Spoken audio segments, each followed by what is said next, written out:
Hi guys, it's me, ChazzaHD, and welcome to tonight's 2021 Spanish Grand Prix race review from the race yesterday, of course, at the Circuit De Catalunya. Now, before we get into the race review, and hopefully you guys are doing well on this Monday evening for me here in the UK, and hopefully you will, along with me tonight, review the events, very interesting events of the race yesterday. There is one thing we have to go through first, and that is the race watch-along that wasn't yesterday. So, as you can see, hopefully, I am live this time. Everything on the live dashboard has worked absolutely seamlessly so far today. So, let's just get into it. So, you know, me and Nib, normally in the Discord server, will get together about half an hour before the stream starts on a Sunday and, you know, have a chat and all. That's what we were doing on Sunday about 1 PM UK time. Then, you know, as the time came to go live, as normal, at 1:30 on OBS. If you are familiar with OBS, you'll know exactly what I'm talking about. I pressed the option to start streaming. Now, normally when I press start streaming on the live dashboard, it will say, or it'll go from no data, and then it will say excellent connection. Then it will show a preview screen of what your OBS, whatever's on your screen in the OBS studio, it'll show a preview of what people will see, you know, when you go live or when you are live. So when I actually look at the live dashboard, I can also see my OBS studio screen in the preview screen on my YouTube live dashboard. And then once it does that, then at the top right of the screen, it says go live. And then, like, you know, just a minute ago, I just pressed that and I went live and, you know, no problems at all. So what happened yesterday was me and Nib, you know, again, got together half an hour before the stream started, had a chat. Then 1:30 came, which was about half an hour before the race starts as usual. Click start streaming and nothing happened. Absolutely nothing happened. Normally, again, it starts. Let me just cough a minute. Normally, it'll, again, when it says no data, it'll then start saying excellent connection and then show a preview screen. Yesterday, it just showed nothing. It was acting as if I never pressed the option to start streaming when I clearly did. So then I was panicking. I was like, you know, what is going on? What is going on? Why can't I start the stream? And my best guess, I do not believe it was a problem with OBS. And these are the reasons why. Because sometimes when I would click stop streaming and then refresh my live dashboard page, when I refreshed it, it would then suddenly show my preview screen on the screen and show that I'm live when I clearly wasn't. And it was very glitchy, very delayed, you know, the YouTube live dashboard part. So my best guess, I haven't actually touched anything still. And even from Saturday night to Sunday morning, I did not do anything differently from what I normally do. My best guess is it was a YouTube problem. And a YouTube problem I have to stress at that particular time. Again, because as soon as the race finished, I did a test. I tried to start streaming, and it did it instantly with no problems at all. Which was really a punch to the gut, a kick in the teeth, you might say. Because I was like, yeah, great. As soon as the race finishes, then you start working. Just horrible timing. And I was so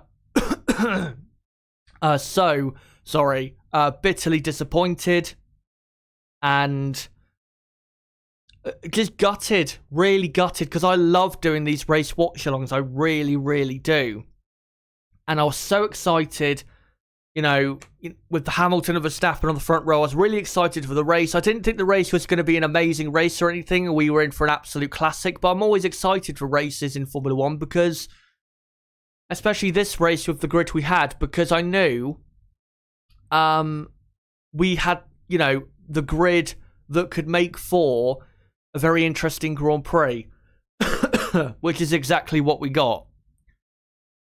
But again, wasn't able to stream. And I do want to stress as well, I did try to go live many times in that half an hour before the race, and eventually gave up about 5 minutes before the race started, because even if I went live, it would have been too late to get things organised and to do the race watch along properly, with you guys able to tune in properly.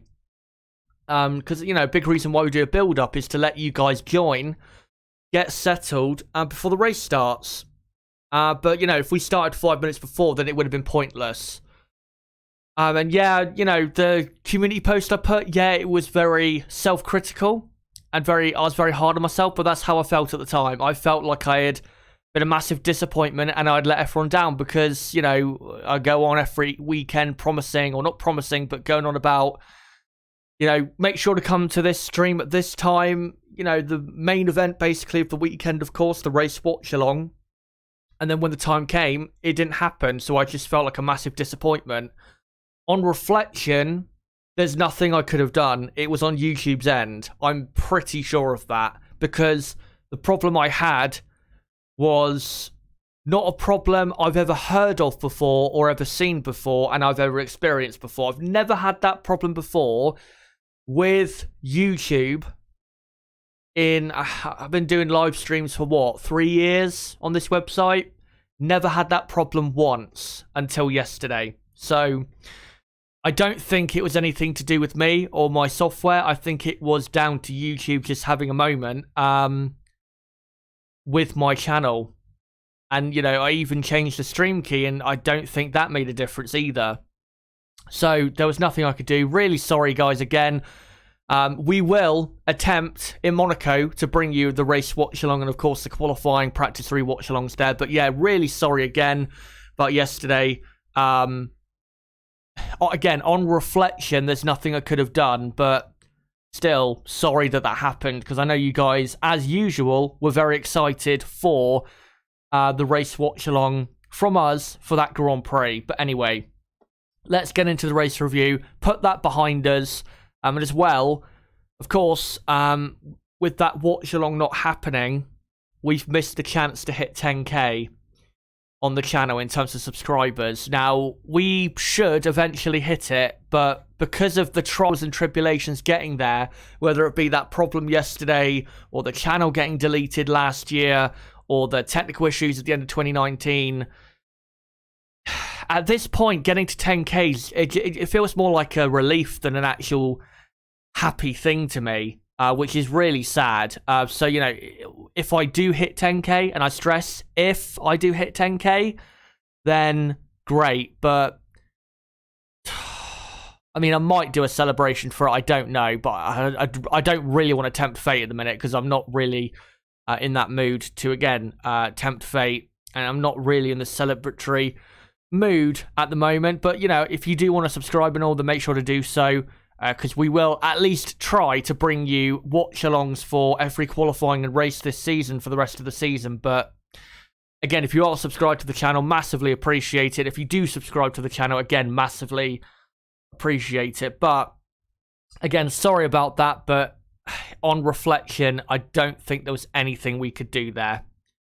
Anyway, let's get into the race review. Won't be a massively long race review tonight, because even though we did get a very interesting battle at the front, as you can see on your screen, it wasn't actually that great of a race to me. It was probably a tad better than the Portuguese Grand Prix, to be honest.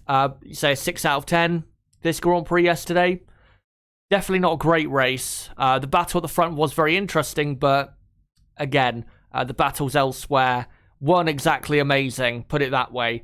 But the finishing order from yesterday's Grand Prix is what you see on the left-hand side of the screen. So Lewis Hamilton took his 3rd win out of first 4 races this season. Max Verstappen was 2nd, Valtteri Bottas 3rd, Charles Leclerc 4th, Perez 5th, Ricciardo 6th, Sainz in 7th, Norris 8th, Ocon 9th, and Gasly 10th.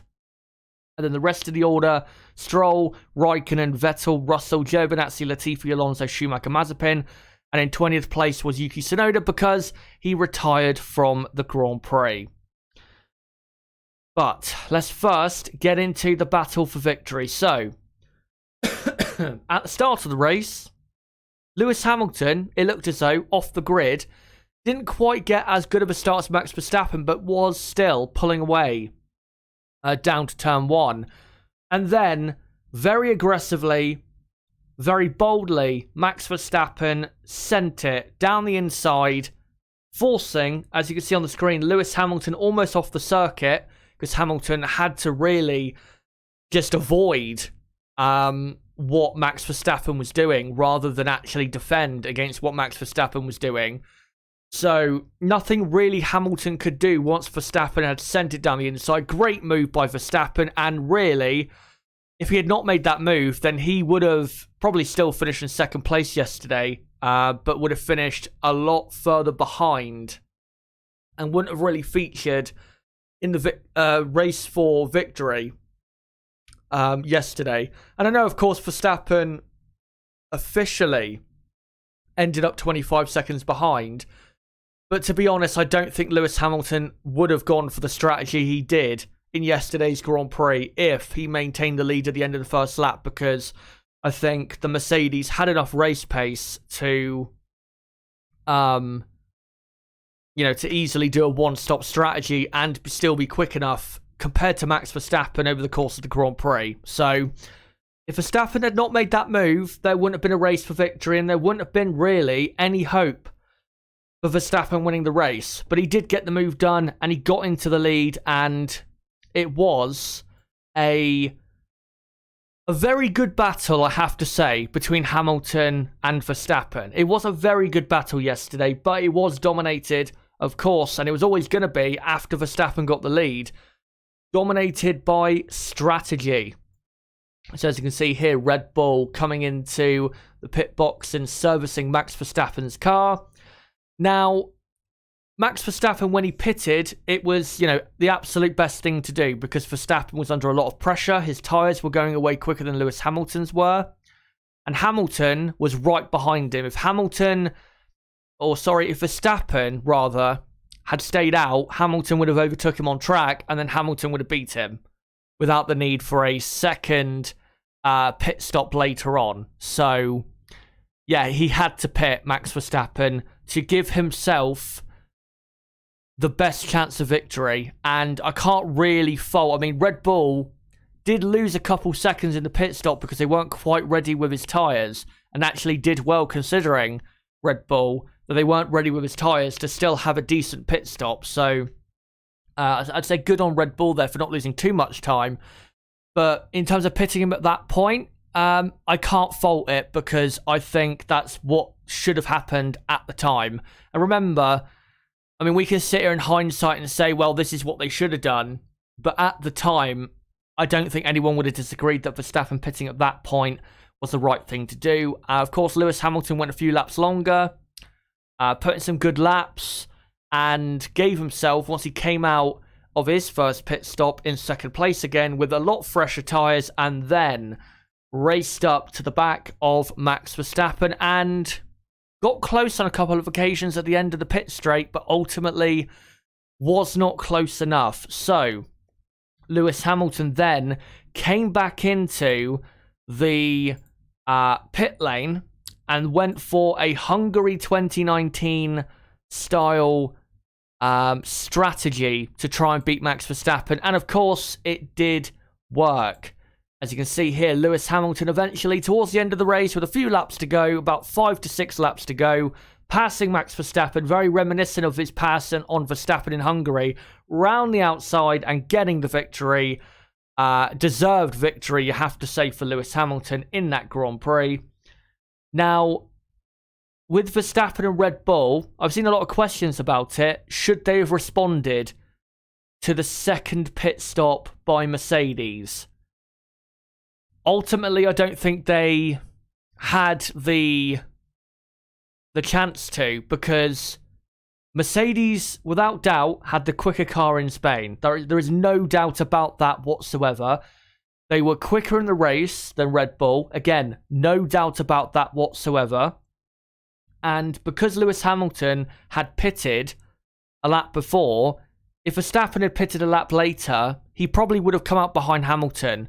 It would have been close, without doubt would have been close, but Hamilton probably would have come out ahead. And even if Verstappen did, say, come out just ahead of Hamilton, I still think Lewis Hamilton would have won the race, because eventually Hamilton would have had the speed to beat Verstappen because Verstappen's tyres were going away a lot quicker than Hamilton's were. So let's say Verstappen had responded a lap later to Hamilton for a second pit stop then and come out just about ahead. 20 or 25 laps later, Lewis Hamilton probably would have passed him because the Red Bull's tyres were going away a bit quicker than the Mercedes were. So I think Verstappen said this and Red Bull said this from yesterday, but there was nothing really they could do to stop Lewis Hamilton and Mercedes. They were always going to win the race yesterday. The only thing that would have allowed Verstappen to win is if Hamilton had a technical issue or he made a mistake or Mercedes made a mistake. If that happened, then Max Verstappen would have won the race. Just about. But because Hamilton and Mercedes were bang on, basically perfect yesterday, Red Bull were never going to win the race because simply they didn't have a quick enough car.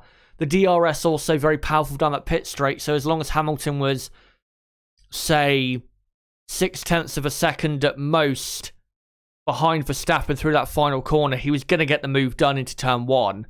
So, yeah, nothing really Max Verstappen and Red Bull could do. Simply, the reason they lost the race is not because Red Bull failed on strategy or Max Verstappen wasn't good enough. It's been said by Red Bull, they were not quick enough. That's why Mercedes won the race. If Red Bull were, say, 10th and a half quicker over the weekend, Max probably would have won the race. But because the Red Bull car, especially in the second sector, was just not as good as the Mercedes, Lewis Hamilton, again, and Mercedes, as long as they got absolutely everything right, they were always going to be the clear favourites to win the race. And if Hamilton, like I said a moment ago, if he had maintained the lead at the end of the first lap, he would have easily dominated the race like he did in 2020 and in 2019 as well, and in 2018. So Verstappen and Red Bull did their best, but ultimately not good enough because the car simply wasn't quick enough for Red Bull to get the job done. But let's quickly get on to the other two drivers in the Mercedes and Red Bull fight. So Valtteri Bottas could have probably got second in the Grand Prix if he was not held up by Charles Leclerc for so long and behind Charles Leclerc for so long. That's what cost him getting second place, because I reckon if he had maintained third at the end of the first lap, I think Valtteri Bottas probably would have at least had made an attempt on second place, but Leclerc held him up so much and cost him a lot of lap time. So nothing really Valtteri Bottas could do after Bottas got his way ahead of Leclerc in the pit stop phase, the first pit stop phase. But yeah, that's just the way it is. I'm afraid for Bottas, a poor start again here at the Spanish Grand Prix. He's had poor starts here for a while. Can't remember the last time he actually had a good one. I don't think he's ever really had a good start to a race here in Spain. So it's kind of to be expected, I'm afraid. But yeah, Leclerc definitely being behind him hampered his progress. And for Sergio Perez, 5th place is a decent result considering the weekend he was having. Also, a big reason why his performance this weekend was not that good was his shoulder. He was suffering an injury with that, and also suffered, I think, from dizziness in qualifying, and that's why he qualified down in 8th place. So really, 5th place was as good as it was going to get for Sergio Perez. Spent way too long, of course, behind Daniel Ricciardo, but because of the nature of the track and how quick the McLaren is in the first sector, which I showed you guys in the sector time analysis in my race preview. Daniel Ricciardo was actually the fastest car in qualifying in the first sector, so passing Ricciardo down the straight was always going to be very difficult for Sergio Perez. So yeah, 5th place, I'd say, considering where he started from, is actually a pretty good result. But again, if he had started up in 4th place where he should have, considering the car's speed, then he might have actually had an effect on the race or battle for the victory. Because again, Martin Brundle made this point in commentary.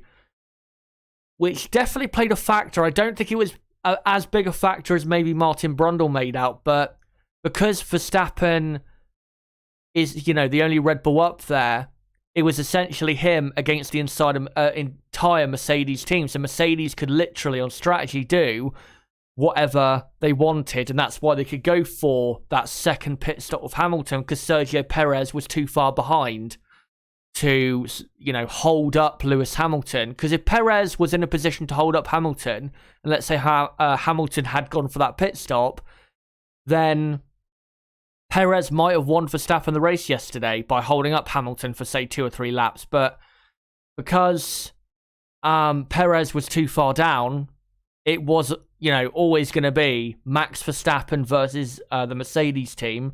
And there was always going to be, I think, one winner because, again, Mercedes' car was quicker. Their strategy is the best in Formula One. They always have the best strategy in races. You rarely, very, very rarely see Mercedes get it wrong on the strategic side of things. And the driving also from Lewis Hamilton was basically perfect. So I think that's why Mercedes won the Grand Prix yesterday. But yeah, that's the battle between Mercedes and Red Bull this weekend. Mercedes, of course, taking it. Really, after qualifying, it was going to be difficult for Red Bull to overall beat Mercedes this weekend because Mercedes here in Spain simply had the faster car. And I think, really, if you're a Red Bull fan, you're going to have to wait probably until the Azerbaijan Grand Prix in Baku for Red Bull to have a car that's probably the quickest on the grid. Monaco will be very close between the two teams.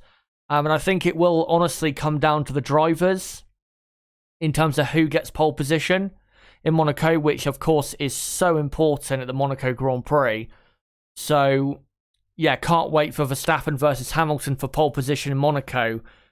But in terms of who's going to have the quicker car there, again, it's going to be very, very close. It's going to be almost nothing separating them. But if I was going to say one team over the other, it would probably have to be Mercedes because of their, I'd say more so strength in the aerodynamic parts of circuits than Red Bull have at the moment. So you would have to just give it to Mercedes as a slight and a very slight advantage in Monaco in terms of the pace of the car. But because it'll be so close between the two teams, because of how short the lap is and just because, it's Monaco and the drivers do make such a difference, I still think whoever gets pole in Monaco, it will be down to the driver more so, a lot more so than the performance of the car. And I will say, because of Hamilton now winning 3 of the first 4 races, Max Verstappen has to win in Monaco. Has to win. I wouldn't say he's the favourite to win in Monaco. I'd have to give that to Lewis Hamilton based on how Hamilton is performing as a driver right now. But if Verstappen is going to win the championship this year, he's got to win, I'd say, probably the next 2 races, Monaco and Baku. If Hamilton wins in Monaco, it's very hard to see Verstappen winning the championship this year. And I know, if Verstappen was to finish second in Monaco, then the gap would only be 20-something points. But, Hamilton winning 4 of the first 5 races, I mean, that's pretty ominous. And I think history would also side with Hamilton in terms of clinching the World Championship later on. So, yeah, if Verstappen's going to win the championship this year, then he's got to, at the very least, beat Hamilton in the next 2 races. But really, he's got to win the next 2 races, and we'll see if he can. But I'll come to you guys in the chat to see what you guys thought of the battle yesterday. And did you think Red Bull could have done more to defeat Mercedes and Lewis Hamilton? Let me know in the live chat right now. Again, though, don't forget to subscribe to the channel for more content like this, as we will attempt to be doing qualifying and race watch-alongs and race reviews, of course, for every Grand Prix remaining in 2021. So don't forget to subscribe to the channel for that. Bottom right of the screen, you can do it there, or go to my homepage and do it there, and hit the notifications bell. And also don't forget to smash the like button and share this video and channel everywhere you can. So let me just quickly come to you guys in the chat. Just read out your comments. Stephen Mooney saying with the streaming problems yesterday, YouTube does tend to be prone to streaming issues. Yeah. I'd have to say it was on their end. The issue there. Mr. Young Hegelian, I think it is, says, please tell us how Red Bull disappointed, or please tell us, how disappointed you are with Perez's performance. I was disappointed, but he did have what he claimed to be an injury, and I don't think he's lying, because I don't think Sergio Perez is the type to do that, so I don't think Perez is lying there. Yeah, I was disappointed, but, if that injury was definitely hampering him, then his result was actually pretty good. Because if he was absolutely fit and firing, then he probably would have been at the absolute worst in 4th place. Seki says, Red Bull is too draggy, too harsh on its tyres. I don't think that at all. I think it is harsh on its tyres, a bit harsh on its tyres compared to Mercedes, but I don't think it's because the Red Bull car is too draggy. I just don't think it's aerodynamically as efficient as the Mercedes car is. And I think this season you'd have to say, at circuits with, say, slower corners and more medium speed corners, I think you'd have to favour Mercedes this season at tracks like that, rather than tracks, with a lot higher top speeds and faster corners. Tracks like that, like I said, Baku, the Red Bull Ring, Silverstone, I think Red Bull with Max Verstappen are going to be the team to beat. The team and driver definitely combination to beat at those races. But when we get to tracks again like, say, Turkey, Paul Ricard, Hungary, I think Mercedes at those type of circuits will be the team to beat. So when we come to circuits where, say Monaco, where even though Mercedes should have an advantage, a very slight advantage pace-wise, because the lap time is so short and because the drivers make, such a difference around a track like that, if Verstappen can win a race at a circuit where you would say Mercedes were more likely to win, then that would be a big psychological gain for Max Verstappen and the Red Bull team going into Baku, where I think Red Bull will have the faster car anyway. And that's why I say that Max Verstappen has got to win the next 2 races, because psychologically that would really give him the boost I think he needs to keep up this title fight. Because if he was to lose to Hamilton Monaco, then it'd be pretty tough for Verstappen to come back, I have to say. Because even if he wins in Baku, you've then got Turkey and then the French Grand Prix, where Mercedes, I think, will have the quicker car there. So, Verstappen, again, next 2 races are as important as, really any other race. Actually, no, I wouldn't say that. I'd say probably the next 2 races are the most important next 2 races, or races in general, in his Formula 1 career so far. Because if he is going to be world champion this year, he has to win both of them. He cannot afford to give away any more points and give away more momentum to Lewis Hamilton and the Mercedes team. Francisco says it was my favourite of the season so far. I wouldn't say it's my favourite of the season so far. I'd say for me, I'd say Imola was the best race of the season. Spain was... And DTTV makes actually a great point that for a Spanish Grand Prix, and I do agree with this, for a Spanish Grand Prix, it was very, very good, if not great. But when I say it was not that great of a race, I'm ranking that based on just in general. I'm not saying, well, for a Spanish Grand Prix, it was great, so it must have been a great race. I'm saying, in general, it wasn't that great. Yeah, we had the battle for victory, and that was really what made the race interesting. But everything else, to me, I mean, they were interesting to a point, but not interesting enough to be intriguing or exciting or anything like that. So, yeah, I'd say the race yesterday was probably a 6 out of 10. Wasn't as bad as the Portuguese Grand Prix. The Portuguese Grand Prix was the worst race of the season so far. But yeah, I'd say this race was probably a 6 out of 10. I don't really know what could have made it better. I just think, you know, these cars around this track, you were never going to get a great, thrilling race, to be honest. Let me look at some more comments here in the chat. Seki says, no, Red Bull is too dragging, has a deficit to Mercedes in power. I'd have to say, factually, I'm not sure that's correct. Because, I don't know if it was shared, I think it might have been shared actually in the Discord server, might actually have been by Seki himself. The Red Bull on Friday tried out a couple different rear wings and ended up going for the lower drag rear wing because they were giving away too much straight line speed with the higher drag rear wing. The reason they tried the higher drag rear wing was to help their tyre wear, which of course was a bit of an issue on race day. But yeah, I think when it comes to, you know, Red Bull has a deficit to Mercedes in power, I don't think necessarily that is correct.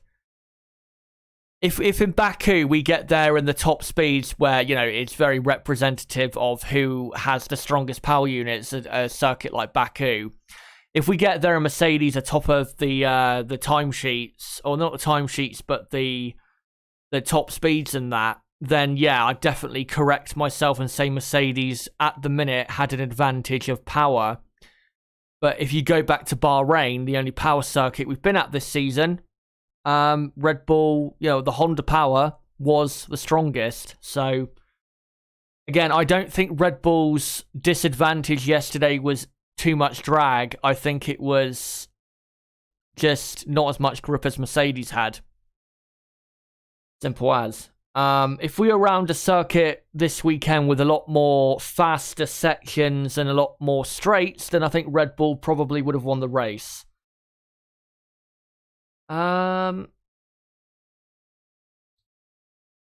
Wibble Fibble says, don't know if you discussed it, joined late, would have been nice to see Verstappen pit, maybe fight for first, then definitely lose it with crap tyres 7 laps from the finish. I mean, yeah, that was an option for Red Bull, without doubt, that was an option, but track position is key. And the only reason Hamilton, in the end, was able to get past Verstappen was, one, because he was so much faster on fresher tyres, but also because Verstappen's tyres had basically gone off the cliff. I think, anyway, Hamilton would have passed him at the end, even if Verstappen had responded a lap later and Verstappen had stayed ahead. I still think Hamilton would have passed him because Verstappen's tyres would have gone away a lot quicker. So yeah, I think Hamilton would have got past, but if, let's say, Verstappen had pitted a lap later and was behind Hamilton, Verstappen wouldn't have had enough of a pace difference to get past.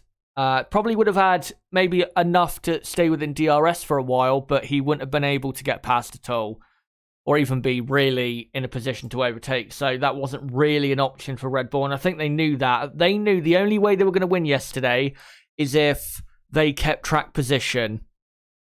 And they tried their best, but Hamilton and Mercedes were too quick and too good. Let's look for some other comments here. Riri says, Perez had different spec car from qualifying. He had issues in practice while Max tested new floor. Considering he had no chance to refine settings for race with floor change right before quali.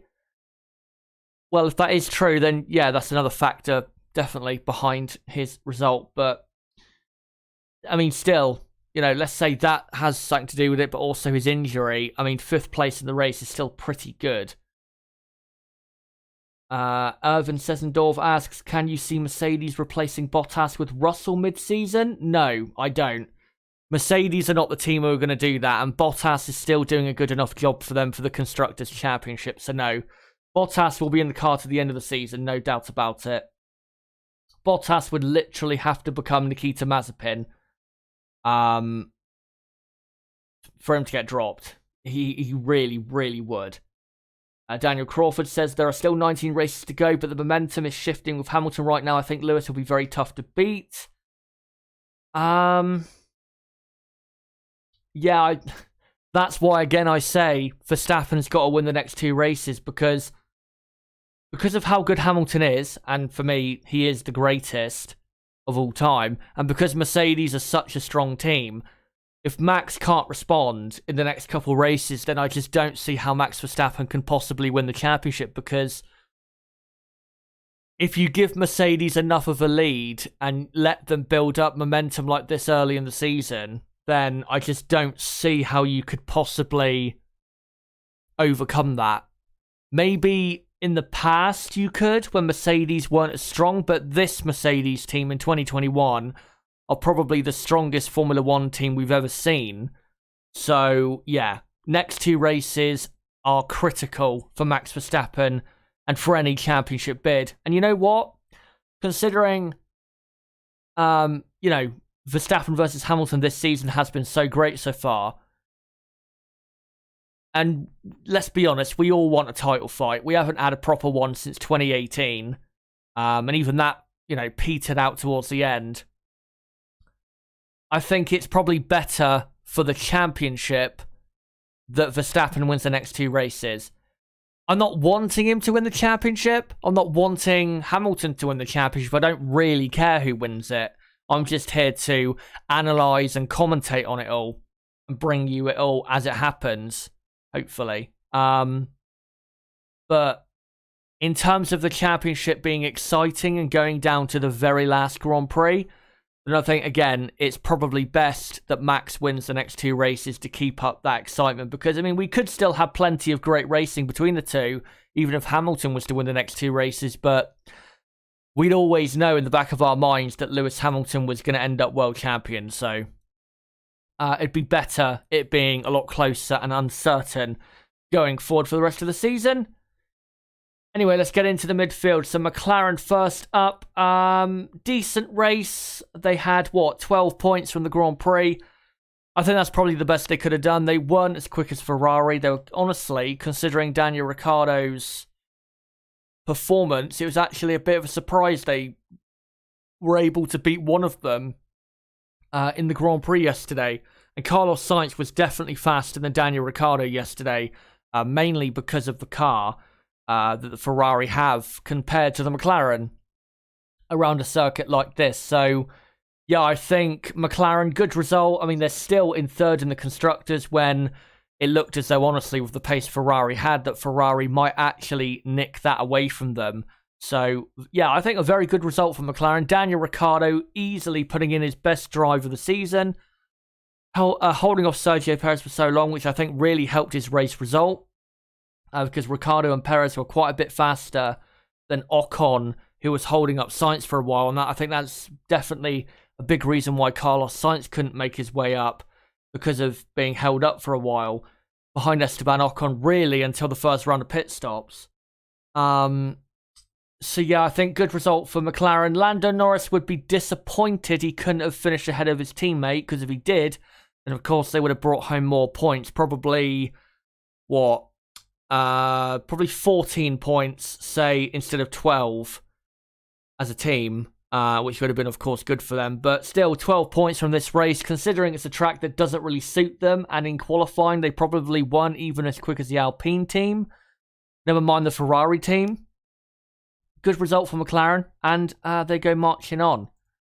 Ferrari also, good race for them. Charles Leclerc, one of the drivers of the day, finishing up in 4th place. For a while was actually in 3rd place, and not only in 3rd place, but was at times faster than Valtteri Bottas. And if Ferrari just had a bit of a quicker car, I think Leclerc could have finished on the podium yesterday. Say if Ferrari were half a second closer to the front, I think Charles Leclerc probably would have finished in 3rd place, but because the Ferrari car simply is not as quick yet as the Mercedes and Red Bull in 2021. It just wasn't going to happen, was it? Valtteri Bottas was always going to find a way past. So shame for him in terms of that, but 4th place, very good result. Carlos Sainz, of course, finishing in 7th place. Probably, I mean, could he have made better of this if he had got ahead of Ocon in qualifying? I don't know. I really don't know. I think Ricciardo's great start to the race, honestly, was probably what affected him most, because of course he was behind Ocon on the grid anyway. So let's say Ricciardo had not made that great start, then he still would have been held up behind Ocon. I'm just not sure if Sainz could have done more yesterday, considering the track layout. Still, though, 7th place is a good result. 18 points come home for the Ferrari team. And we go into the Monaco Grand Prix, where I think this man on screen, can he get pole position in Monaco? I'm going to say no, but I think he'll be in the top 3 on the grid. And I think he'll get on a podium.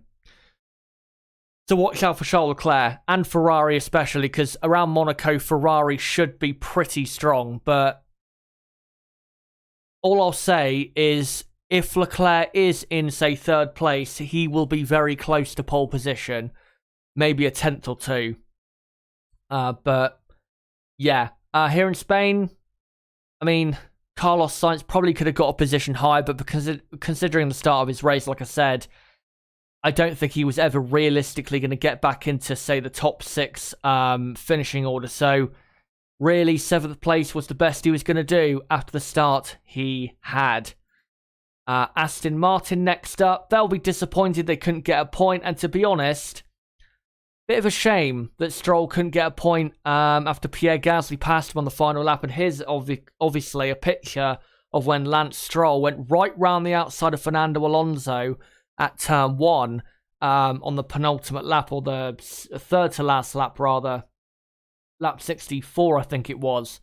For what was at the time 10th position. But then, of course, Pierre Gasly passed Alonso right after Stroll got past. Gasly, of course, going around the outside of turn 3. And then Gasly got past Stroll at turn 1 because Gasly had a slightly quicker car at the time and fresher tyres, I believe. So Gasly got past, and it's a shame for Aston Martin because I think they deserved a point from yesterday's race, and I was almost right with my prediction because in the race preview I said they were going to nick a point with Lance Stroll, and they came very, very close to doing that.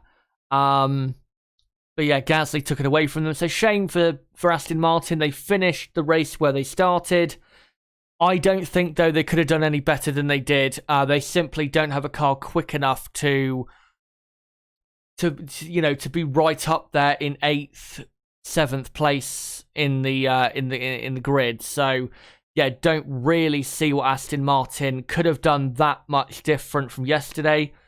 For the Monaco Grand Prix, I think because it's Monaco, and again because the drivers do make a difference around there, quite a bit of a difference, I actually think they might end up with, say, an 8th or a 9th place finish with, say, Sebastian Vettel there. Because, again, Sebastian Vettel, very good driver, very good around Monaco, as we've seen in the past. So, I'm gonna go for maybe a bit of an ambitious prediction, but I'm going to go Sebastian Vettel to finish 8th in the Monaco Grand Prix and pick up a few vital points for the Aston Martin team. I do stress, though, more so it'll be because of Vettel than the car. I think the car will come a bit more into its own once we get to Baku, where really they should be getting a double points finish there. But yeah, here in Spain, I don't think there's anything more that could have been done. For AlphaTauri, probably the best they could do. P10 with Pierre Gasly. AlphaTauri just simply this weekend weren't quick enough. They were very slow in the first sector, as I proved in my race preview, so that's why they were so slow in qualifying. And in the race, Gasly, I have to say, very, very good drive, because remember, he did have a 5-second penalty, which he served at his pit stop, and was actually at one point last after 20 or so laps. And then came through eventually with a very good strategy and a very quick car compared to, say, the Aston Martin and Alfa Romeo and Williams and Alpine. Came through to P10 and very, very so nearly finished in 9th place, as we'll get into in a moment with him. Yuki Tsunoda, though, of course, retiring from the race. That's why he's down in 20th, as you can see on the left-hand side of your screen. A shame for him, but he wasn't really going to finish anywhere much higher than his qualifying result anyway, so ended his misery early, I have to say. And yeah, not a good weekend again for Yuki Tsunoda. Hopefully Monaco can be a bit better, but to be honest, I think he'll probably struggle yet again in Monaco, as nothing really seems to be going his way. Alpine next up. Alpine, I think, will be very pleased they got points, because the pace of their car on that one-stop strategy, one with Esteban Ocon and then with Fernando Alonso towards the end as well, was very, very poor. Alonso, of course, will be very disappointed to finish down 17th place behind both Williamses as well. That was because, though, he had to pit at the very end, because whilst in P10 and having only pitted once, he was trying desperately to survive on tyres that had done a very large amount of laps and had a massive train behind him of Stroll, Gasly, Raikkonen, Vettel, Giovinazzi. Oh no, not Giovinazzi, of Russell as well. That's who I meant. So he was always going to struggle to hang on, and of course didn't hang on, because once Lance Stroll got past him, everyone then went past him, didn't they? Gasly, Raikkonen, Vettel, Russell. So he had to pit, and he came out and finished in 17th place. A shame for Fernando Alonso, but that's just the way it is. Couldn't hang on to the tyres long enough. As a team, could Alpine? I don't think it was down to Fernando Alonso. And Esteban Ocon, again, like I said, I think Alpine will be very happy that Ocon finished in 9th, because, as I'll show you now, Esteban Ocon at the end of the race, after getting passed by Lando Norris, he hit the cliff majorly. So, if you look at Esteban Ocon here on the left-hand side, you can see here his lap times for the entire race. If you look towards the end of the race here, say from lap 60 to 65, so on lap 60, he does a 1 minute 24.9.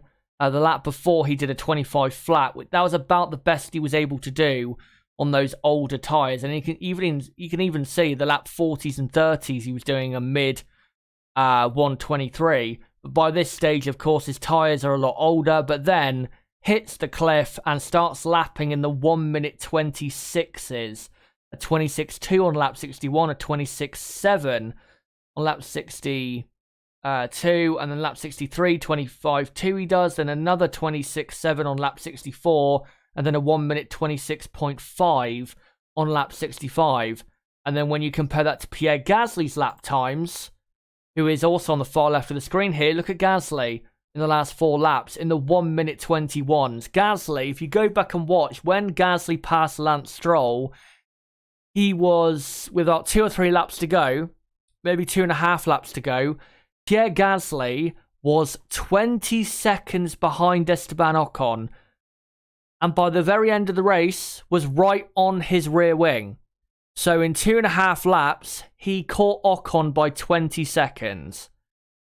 Ocon, again, very lucky, and I'm sure very thankful that he ended up in 9th place, because Alpine really got away with it. Next up, Alfa Romeo. Could have got points of Raikkonen if Raikkonen had started the race in a higher position. Another great start by Raikkonen. He went from 17th up to 14th, I believe, and was on the medium tyres as well. So very good start there for Kimi Raikkonen. And again, if Raikkonen had started the race in a higher position, I think Raikkonen would have ended up probably finishing in 9th place. But because, again, his qualifying performances as of late have been so poor, he was always going to be too far away. Giovinazzi was down in 15th. And I show this pit stop for a reason, because of a very unusual moment. So Alfa Romeo, when Giovinazzi came in during the safety car period that came out for Yuki Tsunoda's car, retired parked car, Giovinazzi came into the pits for a pit stop, and when they went to put on the tyres, a mechanic noticed that one of his tyres was already deflated. So they had to get a completely, of course, new set, because if they put on a replacement for the deflated one with the tyres it was supposed to go with, then it would have been mismatched and it would have been not, well balanced for the car. So they had to get a completely new set of tyres, put it on the car, a very long pit stop, but eventually got out of the pits. And of course, he finished in 15th place. Very unusual moment, but yeah, Alfa Romeo costing themselves big time with Raikkonen in qualifying. That's why they didn't get the race result. And for Williams, finally, disappointing for Russell. He was actually in 11th place, right behind Fernando Alonso, and probably would have passed him. But similar to Alonso and Ocon, he was on his tyres for quite a long time, and his tyres started to go off the cliff, and because everyone else behind him was on very fresh, fast, soft compound tyres, those drivers being Gasly, Stroll, Raikkonen and Vettel, he ended up down in 14th place. And I've got to say, I think Russell in the Grand Prix yesterday was one of the most underrated performers, because he was so close to a points finish. So close. So shame for Russell, but did the best with what he could, I think, in the Williams. And Williams' wait, of course, for a points finish still goes on. And of course, Haas F1, we're at the very back of the grid. So here are your top 10 in the Drivers' Championship. Lewis Hamilton leads by 14 points from Max Verstappen in second. Valtteri Bottas is now third. Lando Norris is fourth. Leclerc fifth. Perez sixth. Ricciardo seventh. And then as I scroll down, you've got Carlos Sainz in 8th, Esteban Ocon 9th, and Pierre Gasly in P10. And then in the Constructors' Championship, Mercedes are about 30 points clear of Red Bull in the lead. Red Bull second, McLaren third, only 5 points clear of Ferrari, who are fourth. Alpine are fifth, AlphaTauri are sixth, Aston Martin are in 7th position. Then, of course, Alfa Romeo, Williams, Haas at the back still have not scored a single point in 2021, but I'm sure Alfa Romeo and Williams will get that point eventually. But guys, that's basically the end of this race review. But I will make sure to now read out a load of your comments, so keep them coming in the chat and I'll read out a load. As Tim Huter for 5 Swiss francs says, I think Charles will get pole in Monaco because it's his home race and he's just unreal in qualifying. I don't think he will, but I think, like you, he has a great chance of pole position. I'd say it's in the 60 to 70% range for Charles Leclerc. So, yeah, definitely watch out for Leclerc in qualifying in Monaco, because pole position is a definite possibility. And if Leclerc, let's say Leclerc did get pole and maintain the lead at the end of the first lap, then I think Leclerc, unless Ferrari massively botch a pit stop or a strategic decision, I think then Leclerc would probably win the race, because passing at Monaco is impossible unless you're miles quicker than the driver ahead. So, yeah, Ferrari could actually be in for a race win in a couple of weeks, but I'm not going to say it will happen, because I think Verstappen and Hamilton are performing at such a high level right now that I think they're more so likely for pole. But Leclerc definitely has a chance. Definitely has a chance. Let me read out some comments here. Fantastico says or asks, do you think Mazepin is at risk of losing his super license? I actually do.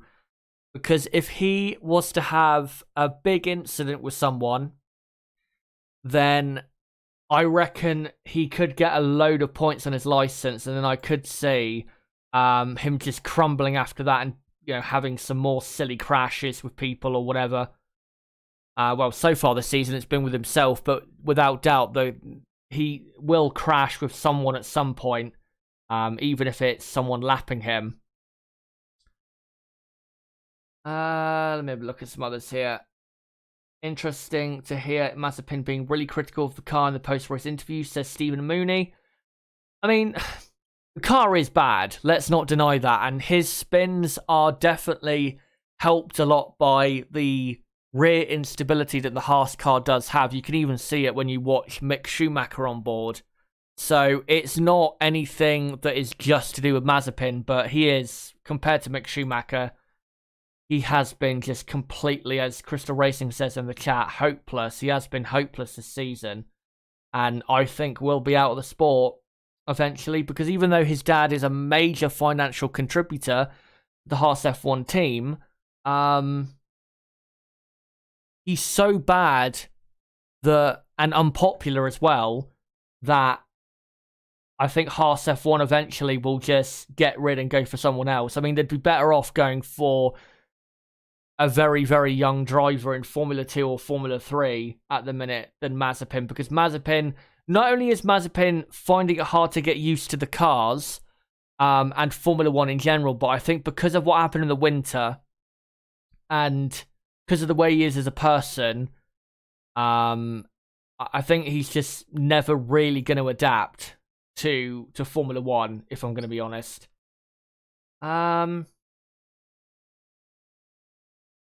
Let me find some other comments here to finish on. Francisco says Raikkonen had an underrated performance. It was a good performance by Raikkonen, but again, qualifying too poor.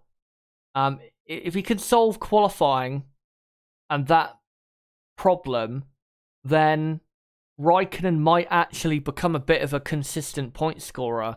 Because the Alfa Romeo in the race, it has good race pace, especially in the hands of Kimi Raikkonen, but just Kimi doesn't do himself any favors really in in qualifying.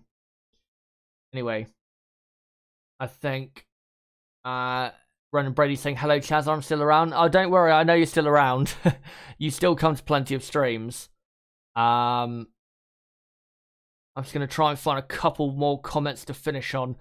But make sure, guys, to stick around, because I am actually going to announce a couple things for the next month or so in terms of content that I know you guys will be very interested in. So make sure to stick around for a few more minutes. Let me find a couple good ones to finish on.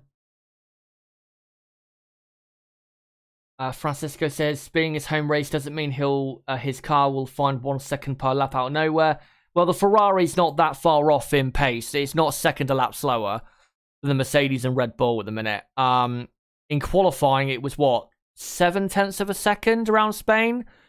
But because, again, of the nature of Monaco, the way the corners are, and again, the difference drivers make around there, and because it's a shorter lap, so the gaps between the cars will be shorter anyway, you can't deny Charles Leclerc has a chance of pole position because of his performances this season in that Ferrari car. But the Ferrari's not second off. I'd say about 3/4 of a second per lap is probably the difference between the Mercedes and the Ferrari right now, which is really good. A really good improvement by Ferrari, considering last season it was 1.5 seconds. So they've halved the gap between them and Mercedes. I mean, still, 0.7 of a second is not good enough. They should be probably 0.5 seconds closer at least for Ferrari to be operating at a level that is at least acceptable. But they are making progress, at least on that front. But because of the rule changes next season, really next season's rule changes and where Ferrari are, I think will dictate Mattia Binotto's, I guess, stay at the team or non-stay at the team. We'll have to see. Crystal Racing says Ferrari and McLaren are in a league of their own in the midfield. They absolutely are. The battle for third and fourth is going to be between them, most likely. I mean, Alpine, they could challenge them at certain races, but I don't see a realistic a realistic challenge, a serious challenge for third place from Alpine, because I think they've started the season a bit too slowly, and I don't think they have a car that is consistently as quick as the Ferrari and the McLaren. I will say that in Monaco, I think Alpine will be very, very quick in qualifying in Monaco because of their performance in the slow corners. So watch out for Ocon and Alonso at the Monaco Grand Prix. But I think we're going to come to the end of the stream there, guys. Thank you very much for coming along to this and tuning in for the hour-long stream. Appreciate it. And again, massive apologies for not going live yesterday, but I don't think it was really in my hands, that decision. But yeah, make sure to stick around, please, for the next couple of minutes, because I'm just going to quickly announce content for the next month or so on this channel. So, next content should be next Wednesday, which is in, 9 days from now. Of course, the Monaco Grand Prix is in, a week and a half. But because practice 1 and 2 is on the Thursday, as it usually is in Monaco, rather than the Friday, that means my preview for the weekend will be on the Wednesday. So yeah, next Wednesday night, that should be my next content on this channel. If I do, though, hit 10,000 subs, say before this weekend, then I might do a stream this weekend, just celebrating it and thanking you guys and all of that. Again, massive if, though. I don't think it will actually happen. I refuse to believe it will happen until it actually happens, so let's not even bother talking about it. But yeah, if it does happen before this weekend, then I'll do a stream this weekend. And then, yeah, but if that doesn't happen, then the next content on the channel will be the weekend preview for the Monaco Grand Prix next Wednesday night in 9 days from now. And then, of course, there will be a practice 3 qualifying watch along on the Saturday of the Monaco Grand Prix, which will be the 21st of May, and a race preview on that Saturday night, and then a race watch along on Sunday, the 22nd of May, and then a race review on Monday, the 23rd of May. That's the only race, of course, left in this month. But I also want to announce that I have started work on a couple of recorded videos that, one I've basically written most of the script for. I mean, the script isn't absolutely final because all I'm doing at the minute is writing basically a draft version, so I know really how to edit the video and to shape the video. I still probably will edit the script into its final version before it comes out, but I've made a start on that video, and I'm hoping I can probably lay down some audio for that video sometime this week. I don't know when it'll be. It's most likely going to be towards the end of the week, probably at the weekend.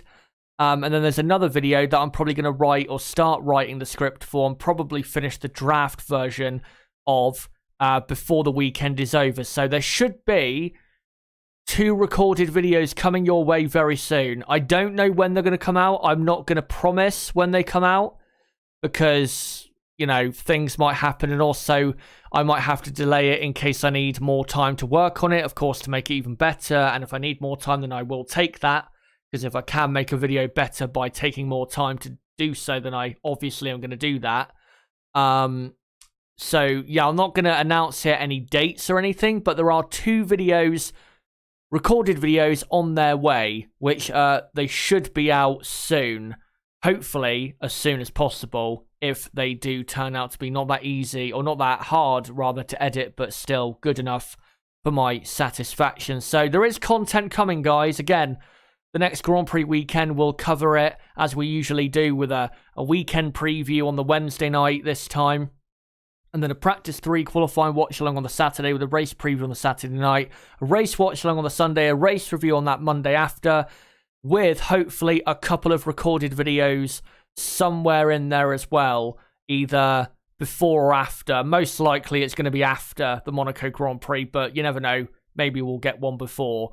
So yeah, hopefully you guys, again, if you are wanting to stay for the content, then don't forget to subscribe. Bottom right of the screen, you can do it right there, or go to my homepage and do it there, and hit the notifications bell if you want to be around for that content. And make sure, again, for that race and qualifying watch along content, to subscribe and hit the notifications bell so you don't miss a thing from us, and the updates, of course, from that Monaco Grand Prix weekend as well. Don't forget to smash the like button as well, and share this video and channel everywhere you can.